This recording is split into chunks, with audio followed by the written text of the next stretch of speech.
कहानी की शुरुआत में हमें दुनिया की सबसे खतरनाक जेल अल्काट्राज को दिखाया जाता है। इस जेल से आज तक कोई भी जिंदा बचकर नहीं जा सका, क्योंकि जेल के चारों तरफ पानी फैला हुआ था और जेल की सुरक्षा भी इतनी ज्यादा थी कि यहाँ कोई परिंदा पर भी नहीं मार सकता था। अब जेल में एक कैदी फ्रैंक मॉरिस को लाया जाता है। यहाँ गार्ड मॉरिस की अच्छे से चेकिंग करता है। गार्ड मॉरिस की पूरी चेकिंग करके उसे एक ब्लॉक में भेज दिया जाता है और वहाँ उसे एक सेल में डाल देता है। मॉरिस को सेल में बंद करके एक गार्ड उससे कहता है कि अल्काट्राज में तुम्हारा स्वागत है, और उसी दौरान वहाँ पर बेल बजती है और सभी गार्ड्स वहाँ सभी सेल्स को एक एक करके चेक करने लगते हैं। तभी तमाम सेल्स के दरवाजे खुलते ही वहाँ सभी कैदी बाहर निकल आते हैं। सभी कैदी लाइन से अपना अपना खाना लेने के लिए आ जाते हैं। खाने के समय मॉरिस के सामने एक कैदी लिटमस होता है। इससे पहले कि मॉरिस खाना खाता, उसी दौरान एक कैदी जिसका नाम वुल्फ था, वह मॉरिस को घूर घूर कर देख रहा होता है, जिसे देखकर मॉरिस थोड़ा घबरा जाता है। तभी खाना खाते समय लिटमस मॉरिस से उसका थोड़ा सा खाना मांगता है। मॉरिस भी मना किए बगैर उसे अपना खाना दे देता है और लिटमस अपना खाना अपने पास रखे हुए एक चूहे को देता है। ये देखकर मॉरिस को थोड़ा अजीब लगता है, क्योंकि वह चूहा उसका पालतू था। अब रात को मॉरिस आराम कर रहा होता है कि तभी गार्ड आकर उससे कहता है कि वार्डन ने तुम्हें बुलाया है। इसीलिए मॉरिस सीधे वार्डन के पास जाता है। वार्डन उससे कहता है कि तुम्हारा इस जेल में स्वागत है। मुझे पता है कि तुम पहले भी बहुत सी जेलों से भाग चुके हो, लेकिन इस जेल से तुम कभी भी नहीं निकल पाओगे, क्योंकि जो भी इस जेल से भागता है वह सीधा समुद्र में जाकर मर जाता है। और अगर तुमने यहाँ से भागने की कोशिश भी की तो तुम्हारा रास्ता पानी रोक लेगा और तुम डूब कर मर जाओगे। और अल्काट्राज बनाई ही इसलिए गई ताकि तुम जैसे सड़े गले अंडे एक ही टोकरी में रहें, और तुमसे इस जेल में सिर्फ 2 ही लोग मिलने आ सकते हैं, वह भी महीने में एक बार। वापस जाते समय मॉरिस वार्डन का नेल कटर चुरा लेता है, क्योंकि यह नेल कटर उसे यहाँ से निकलने में मदद दे सकता था। इसीलिए मॉरिस अपने सेल में आकर उस नेल कटर को एक बुक में छुपा कर रख देता है। और उसी दिन मॉरिस जब नहा रहा था, तभी वुल्फ उसे परेशान करने लगता है। ये देखकर उसे बहुत गुस्सा आता है और वह वुल्फ को वहीं पर बुरी तरह पीट डालता है। उसके बाद मॉरिस को एक लाइब्रेरी में भेजा जाता है, जहाँ वह एक कैदी इंग्लिश के पास आता है। इंग्लिश यहाँ एक पुराना कैदी होता है जो यहाँ सभी कैदियों का सरदार होता है। उसे भी कुछ आदमियों के कत्ल में इस जेल में बंद किया गया है। मॉरिस उससे पूछता है कि तुमने यहाँ से निकलने की कोशिश क्यों नहीं की। आगे से इंग्लिश बताता है कि इस जेल से कोई भी नहीं निकल सकता, क्योंकि जेल के चारों तरफ पानी फैला हुआ है। इंग्लिश उसे कुछ बुक्स देता है, जिन्हें मॉरिस ने पूरी जेल में एक एक करके सभी कैदियों को देना था। मॉरिस जब प्लेग्राउंड आता है तो वहाँ उसे एक आर्टिस्ट मिलता है जो अपनी पेंटिंग बना रहा होता है। असल में यह कैदी डॉक होता है, जो इस जेल में अपनी कैद काट रहा था। डॉक ने अपनी पेंटिंग पर एक फूल भी बनाया हुआ था। इसे देखकर मॉरिस पूछता है कि यह फूल क्यों बनाया हुआ है, तो डॉक बताता है कि ये फूल मेरी जिंदगी है और इसलिए मैंने इसे अपनी पेंटिंग में बनाया है। डॉक उसे बताता है कि तुम बचकर रहना, क्योंकि तुमने वुल्फ से पंगा लिया है, वो तुम्हें कभी भी नुकसान पहुंचा सकता है। इसके बाद मॉरिस सीधा इंग्लिश के पास आता है और कहता है कि क्या आज से पहले यहाँ से कोई कैदी भाग पाया है या नहीं। तो आगे से इंग्लिश हंसते हुए कहता है कि बहुत सारों ने कोशिश की है, लेकिन सब फेल हो गए। इंग्लिश बताता है कि अगर तुम यहाँ से बाहर निकल भी गए तो तुम्हें आगे से गार्ड्स रोक लेंगे, और अगर तुम गार्ड्स को चकमा देकर भाग भी गए तो आगे से पानी तुम्हारा रास्ता रोक लेगा, क्योंकि अगर तुम कितने भी अच्छे तैरने वाले हो तो फिर भी तुम किनारे तक नहीं पहुँच पाओगे। आखिर में पानी तुम्हें डुबा कर मार देगा, इसलिए तुम इस जेल में ही जिंदा रह सकते हो, बाहर गए तो मारे जाओगे। लेकिन मॉरिस ने भी ठान लिया था कि वह किसी भी कीमत पर इस जेल से निकल कर रहेगा। उसी रात मॉरिस बैठा ही था कि तभी एक गार्ड आकर उसे बताता है कि कल से तुम्हें कारपेंटर का काम दिया जा रहा है और तुम्हें इसके पैसे भी मिलेंगे। हर 1 घंटे के 150 रुपए दिए जाएंगे। इसलिए मॉरिस भी चुपचाप यह डील मान जाता है। अगली सुबह मॉरिस बड़ी चालाकी से लिटमस से पूछता है कि क्या इस जेल में कोई भागने का रास्ता है, तो लिटमस उसे बताता है कि हर सेल में एक एयर वेंट होता है, वहाँ से बाहर निकला जा सकता है, लेकिन एयर वेंट बहुत छोटा है। उसी दौरान वुल्फ भी अपना बदला लेने के लिए मॉरिस की तरफ बढ़ रहा होता है, लेकिन डॉक मॉरिस को बता देता है कि वुल्फ तुम्हारी तरफ आ रहा है और उसके हाथ में कुछ है। वुल्फ आते ही मॉरिस पर हमला कर देता है, लेकिन मॉरिस भी कच्चा खिलाड़ी नहीं था, वह भी वुल्फ को अच्छा खासा पीट डालता है। लेकिन इसी दौरान गार्ड उन्हें रोकने आता है तो वुल्फ उसे नीचे गिरा देता है। ये देखकर ऊपर वॉच टावर पर मौजूद एक गार्ड गार्ड फौरन गोली चला देता है, जिससे वहाँ सब डर जाते हैं और गार्ड्स मॉरिस और वुल्फ दोनों को डी ब्लॉक में ले जाते हैं, जहाँ सबसे खतरनाक कैदियों को रखा जाता है और वहाँ सभी कैदियों को हर दिन टॉर्चर किया जाता था। और उसी रात मॉरिस को बहुत सारे टॉर्चर दिए जा रहे थे, जिससे मॉरिस की हालत बहुत खराब हो जाती है। पूरे 10 दिन बाद उसे डी ब्लॉक से निकालकर अपने सेल में भेज दिया जाता है और उसी दिन उसके साथ वाले सेल में एक नया कैदी आता है जिसका नाम चार्ली बट्स होता है। दोनों के बीच अच्छी दोस्ती हो जाती है। मॉरिस भी अपने नए दोस्त चार्ली को सबसे मिलवाता है और दूसरी तरफ वार्डन भी सभी कैदियों के सेल्स को एक एक करके चेक कर रहा होता है। तभी वार्डन डॉक के सेल में आता है, जहाँ उसकी बहुत सारी पेंटिंग्स पड़ी हुई थी। डॉक ने वार्डन की पिक्चर भी बनाकर रखी हुई थी, जिसे देखकर वार्डन के चेहरे पर मुस्कुराहट आती है। और अगले ही दिन अचानक वार्डन ने गार्ड से कहा कि डॉक के सेल से सभी पेंटिंग्स को हटा दो और अब से वह कभी भी जेल में पेंटिंग्स नहीं बनाएगा। इसलिए यह देखकर डॉक का दिल अंदर से टूट जाता है, क्योंकि डॉक अपनी पेंटिंग्स की वजह से इस जेल में अपना टाइम पास कर रहा था। अगले दिन मॉरिस डॉक को परेशान होते देखकर गार्ड से पूछता है कि डॉक इतना परेशान क्यों है, वह हमसे कोई बात भी नहीं कर रहा, आखिर वजह क्या है। तो गार्ड उसे बताता है कि तुम अपने काम से काम रखो। इसके बाद डॉक कारपेंटर का काम शुरू करने से पहले अपना फूल मॉरिस के कपड़ों में डाल देता है और काम करते समय एक गार्ड को बुलाता है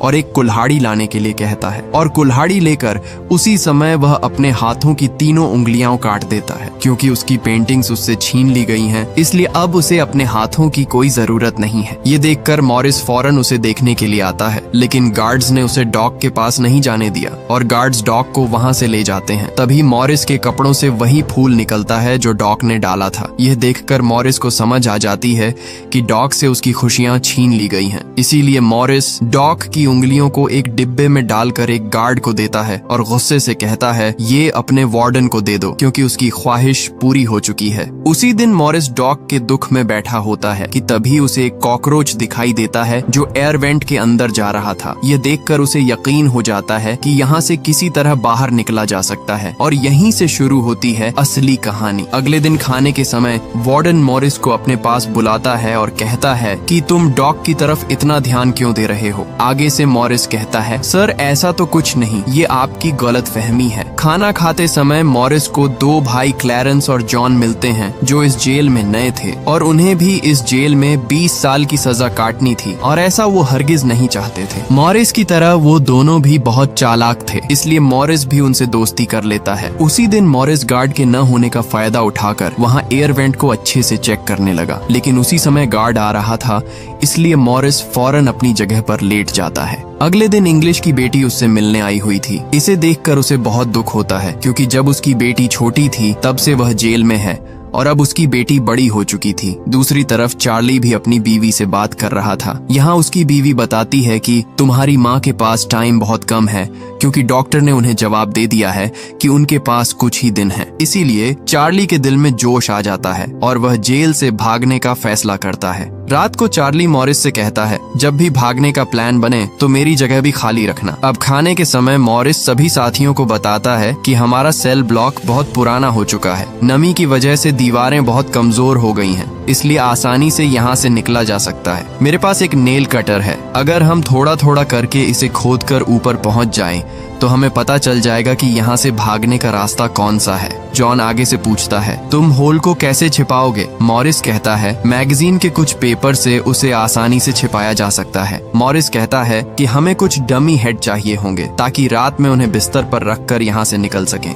लेकिन डमी पुतलों के लिए बाल चाहिए होंगे। यहाँ जॉन मॉरिस से कहता है, मैं सैलून में काम करता हूँ, वहाँ से कुछ बाल चुरा कर ले आऊंगा। मॉरिस क्लैरेंस से कहता है, तुम कपड़ों की जगह से थोड़े थोड़े करके कुछ रेनकोट्स चुरा कर ले आना, जिससे हम एक बोट बनाकर इस समंदर को आसानी से पार कर सकते हैं। आगे से चार्ली कहता है, मेरा क्या काम होगा? मॉरिस कहता है, जब मैं एयर वेंट खोदना शुरू करूंगा तो तुम ध्यान रखना ताकि कोई गार्ड हमें पकड़ न ले। इसलिए सभी साथियों को मॉरिस का प्लान पसंद आता है और उसी रात मॉरिस एयर वेंट को खोदना शुरू कर देता है। यहाँ मॉरिस के पास नेल कटर था, इसलिए उसे दीवार खोदने में बहुत मुश्किल हो रही थी, लेकिन उसने हार नहीं मानी और वह लगातार दीवार खोदता रहा। अगले दिन मॉरिस सभी साथियों से कहता है कि नेल कटर के छोटा होने की वजह से उसे दीवार खोदने में मुश्किल हो रही है। तभी खाना खाते समय मॉरिस को एक खतरनाक आइडिया आता है और वह चम्मच को अपने जूते जूते पर रगड़कर उसे गंदा कर देता है और एक गार्ड को बुलाकर कहता है, यह चम्मच गंदा है, मुझे साफ चम्मच चाहिए। लेकिन यहाँ क्लैरेंस भी कहता है, मुझे भी किचन के बारे में पूछना है। इसलिए गार्ड ने दोनों को जाने की इजाजत दे दी। दोनों सीधे गार्ड के पास आते हैं। यहाँ क्लैरेंस गार्ड का ध्यान भटकाकर उसे बातों में लगा लेता है और इसी का फायदा उठाकर मॉरिस 2 चम्मच उठा लेता है और एक चम्मच को अपनी जेब में छुपा लेता है। रात मॉरिस सेल में बैठा था, तभी इंग्लिश सभी कैदियों को बुक्स देने आता है। तो मॉरिस उससे पूछता है कि मैंने लोहे के 2 टुकड़ों को जोड़ना है, क्या यहाँ कोई चीज है जिससे उन्हें जोड़ा जा सके? इंग्लिश पूछता है कि क्यों चाहिए तुम्हें? तो मॉरिस बताता है कि मैंने खुदाई करनी है इसलिए। लेकिन इंग्लिश आगे से कहता है कि ये इतना आसान नहीं है जितना तुम सोच रहे हो, इसलिए भागने के ख्वाब देखना छोड़ दो। अब अगले दिन मॉरिस लिटमस से एक सिक्का मांगता है और कहता है कि अगर तुमने मुझे सिक्का लाकर दिया तो मैं आपके लिए आपके मनपसंद गाने बजाऊंगा। इसलिए लिटमस भी ये डील मान जाता है और उसी रात लिटमस उसे एक सिक्का दे देता है और मॉरिस फौरन एक चम्मच तोड़कर नेल कटर के एक हैंडल से दोनों को आपस में जोड़ देता है और आग जलाकर दोनों को अच्छी तरह से वेल्ड कर देता है। यहाँ उसका छोटा सा बेलचा तैयार हो जाता है और वह उस एयर वेंट को खोदना शुरू कर देता है। दूसरी तरफ चार्ली भी गार्ड के आने का ध्यान रख रहा होता है, लेकिन उसी दौरान चार्ली की आंख लग जाती है और तभी वहाँ पर एक गार्ड उनके सेल की तरफ आ रहा था। चार्ली उसके आने की आवाज सुनकर फौरन उठ जाता है और तभी चार्ली एक ग्लास से मॉरिस को इशारा करता है। ये देखकर मॉरिस फौरन एयर वेंट को छुपाकर अपने बेड पर लेट जाता है। गार्ड उसे कहता है कि तुम्हारे सेल से जलने की स्मेल आ रही है। तो मॉरिस बताता है कि क्या पता ये आपका वहम हो। गार्ड भी ज्यादा ध्यान नहीं देता और चला जाता है। गार्ड के जाते ही मॉरिस दोबारा से एयर वेंट को खोदना शुरू कर देता है, लेकिन खोदते समय उसे आगे से लगे स्क्रू दिखाई देते हैं जिसे हाथों से निकालना नामुमकिन था। मॉरिस जब भी कारपेंटर शॉप में जाता वो अपनी जेब में एयर वेंट से निकाली हुई मिट्टी भी फेंक देता और उसी दिन उसे कारपेंटर शॉप से एक छोटा सा स्टील का टुकड़ा मिल जाता है। मॉरिस चार्ली से कहता है कि यही तो मैं ढूंढ रहा था, लेकिन चार्ली कहता है कि मेटल डिटेक्टर में तो पता चल जाएगा। जब मॉरिस अंदर जाता है तो वहाँ तुरंत मेटल डिटेक्टर का अलार्म बजने लगता है। आगे से मॉरिस गार्ड को वो स्टील का टुकड़ा दिखाता है और कहता है कि मैं इस पर अपने कपड़े लटकाऊंगा, लेकिन गार्ड को उस पर शक होता है और वो टुकड़ा उससे ले लेता है और उसे जाने देता है। लेकिन उस बेचारे गार्ड को क्या पता कि मॉरिस ने एक स्टील टुकड़े की जगह 2 स्टील के टुकड़े उठा लिए थे। एक टुकड़ा उसने अपने हाथ में रखा हुआ था, दूसरा अपने जूते के नीचे छुपा दिया था और उस स्टील के टुकड़े से तुरंत वो जाली को तोड़ देता है। दूसरी तरफ चार्ली भी अपने लिए पेंटिंग के लिए कुछ सामान मंगवाता है। यहाँ जॉन भी अपने सेल के एयर वेंट को खोद रहा होता है। इधर क्लैरेंस भी मैगजीन्स के पेपर से एक डमी सर बना रहा था। दूसरी तरफ मॉरिस भी पेंट मंगवाकर उस डमी सर पर पेंट करके एक डमी सर तैयार कर लेता है और उसी रात वो सर को अपने बेड पर रख देता है और एयर वेंट से बाहर निकलकर अपने बनाए हुए नकली एयर वेंट को लगाकर तुरंत पाइपलाइन को पार करके आगे बढ़ता है। दूसरी तरफ एक गार्ड आकर मॉरिस के सेल को देखता है तो वहाँ पर डमी सर पड़ा हुआ था, लेकिन गार्ड को शक नहीं होता और वो वहाँ से चला जाता है। इधर मॉरिस जैसे तैसे करके पाइप के सहारे ऊपर चढ़ जाता है। ऊपर आते ही उसे एक ग्रिल दिखाई दी जो कि पूरी तरह से बंद थी। मॉरिस कूद कर जाने की कोशिश करता है, लेकिन उसकी कोशिश नाकाम हो जाती है और इसी दौरान वही गार्ड आकर चार्ली से कहता है कि मॉरिस आज काफी जल्दी सो गया। आगे से चार्ली कहता है कि आज उसकी तबीयत ठीक नहीं है और तभी गार्ड की छड़ी नीचे गिर जाती है। छड़ी को उठाते हुए गार्ड देखता है कि मॉरिस के कुछ बाल अजीब से दिख रहे हैं। इधर चार्ली के पैरों तले जमीन निकल गई क्योंकि अब उनका मिशन फेल होने वाला था। गार्ड मॉरिस के सेल के अंदर अपना हाथ उसके सर पर रखता है तो मॉरिस कहता है, क्या हुआ सर, आप अचानक मेरे सेल पर? यहाँ मॉरिस चार्ली के बताने पर फौरन अपनी जगह पर आकर लेट गया था। अगली सुबह मॉरिस अपने साथियों को बताता है कि मैं कल रात छत पर गया था। मैंने वहाँ एयर वेंट देखा जो कि बहुत ऊपर था और मैं उस तक नहीं पहुँच सका, इसलिए मेरे साथ किसी को चलना होगा। तो मॉरिस कहता है कि आज रात मेरे साथ जॉन जाएगा। इसलिए मॉरिस और जॉन दोनों दोबारा उस जगह पर जाते हैं। यहाँ जॉन मॉरिस को ऊपर उठाता है, लेकिन उनकी बदकिस्मती कि वह एयर वेंट बहुत मजबूत था और उसे सिर्फ और सिर्फ कटर मशीन से ही काटा जा सकता था। अगले दिन म्यूजिक हॉल में सभी कैदी म्यूजिक बजा रहे थे। तभी वहाँ पर पड़े एक छोटे से पंखे पर मॉरिस की नजर पड़ती है। ये देखकर मॉरिस तुरंत लिटमस से कहता है कि वह पंखा मुझे चाहिए। तो आगे से लिटमस भी उसकी बात मान जाता है और मौके का फायदा उठाकर मॉरिस उस पंखे को अपने म्यूजिक बॉक्स में छुपा देता है। लेकिन बाहर जाते समय मॉरिस को गार्ड रोक लेते हैं और उसका म्यूजिक बॉक्स चेक करने के लिए कहते हैं। हैं। तो मॉरिस कहता है कि मेरा सब सामान चार्ली के बॉक्स में है, इसलिए वो इस चेकिंग से भी बच जाता है। दूसरी तरफ मॉरिस उस पंखे से एक ड्रिल मशीन तैयार कर लेता है और उस एयरवेंट पर पहुंचकर वो उस एयरवेंट के कुछ टुकड़ों को काटने लगता है। यहाँ ड्रिल मशीन की आवाज सुनकर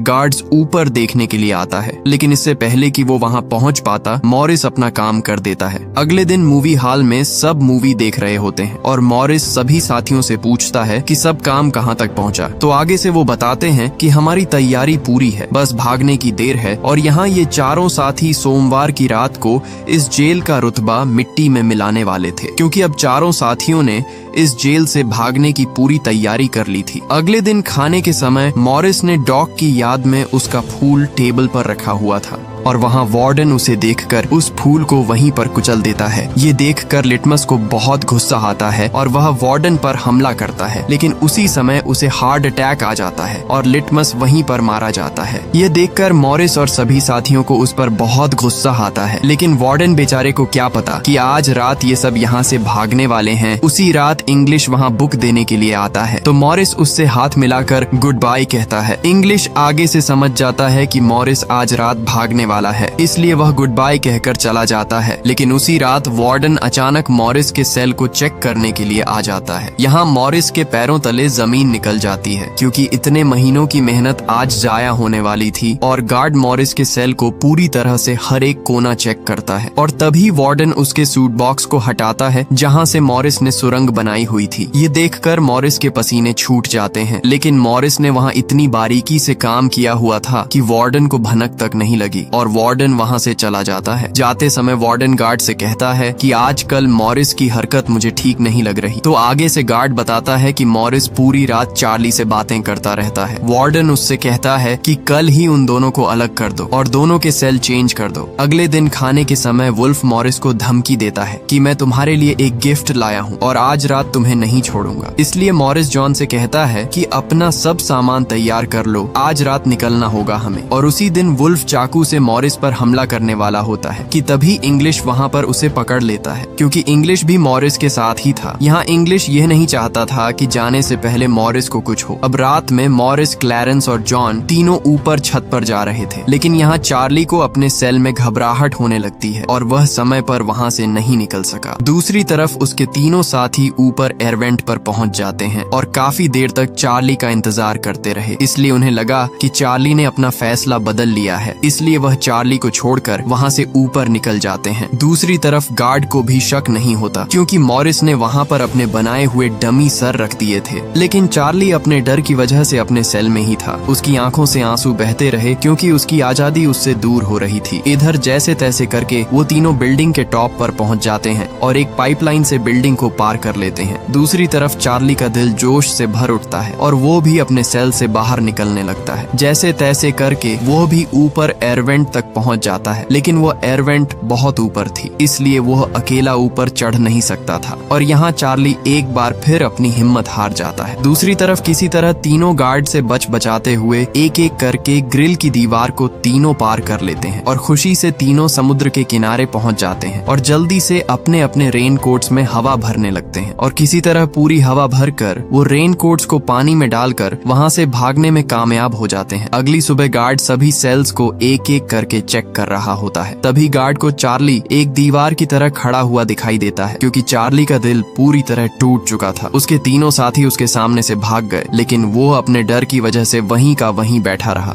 इसी दौरान एक गार्ड मॉरिस के सेल पर आकर उसे उठाता है, लेकिन कोई हलचल न होने पर गार्ड मॉरिस की सेल के अंदर जाकर उसे जोर से उठाता है। तभी वहाँ पर वह नकली सर नीचे गिर जाता है, जिसे देखकर गार्ड के होश उड़ जाते हैं। उसके बाद पूरी जेल में इमरजेंसी अलार्म बजने लगता है और इंग्लिश भी समझ जाता है कि मॉरिस और उसके साथी भागने में कामयाब हो चुके हैं। दूसरी तरफ वार्डन भी समंदर तक पहुंच जाता है और एक सार्जेंट से पूछता है कि तुम्हें कुछ मिला है। तो आगे से वह एक थैली दिखाता है जिसमें तीनों का कुछ सामान मिलता है, जिसे देखकर वार्डन कहता है कि वे जरूर पानी में डूबकर मर चुके होंगे। तभी वार्डन को किनारे पर वही फूल गिरा हुआ मिलता है, जिसे देखकर उसे समझ आता है कि मॉरिस उससे डॉक का बदला ले चुका है। इसी दौरान एक गार्ड आकर वार्डन से कहता है कि डायरेक्टर ने आपको बुलाया है है। आगे से वार्डन कहता है कि एक न्यूज फैलाओ कि वे तीनों रात को ही डूबकर मर चुके हैं। यहाँ वार्डन अपनी नौकरी और इज्जत बचाने के लिए एक झूठी रिपोर्ट जारी कर देता है, लेकिन अंदर ही अंदर वार्डन जल रहा था क्योंकि उसके हाथों से मॉरिस जेल तोड़कर भाग निकला और